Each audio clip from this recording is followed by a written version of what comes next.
How to cancel my order in Grab. Hello everyone. In this video, we will see how to cancel my order in Grab. First, launch the Grab app on your phone. Next, you have to enter your exact location. Go to the Account tab on the right side of the bottom bar. Scroll down to find the Help Center option and tap on it. Now, click the FAQ and Info Center option.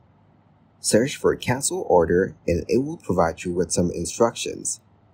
Follow the on-screen instructions to know how you can cancel your order. After that, your order will be canceled soon. Thank you guys for watching this video. Hope you got some value. Make sure to like the video and subscribe to the channel to get notified of new videos. See you in the next one.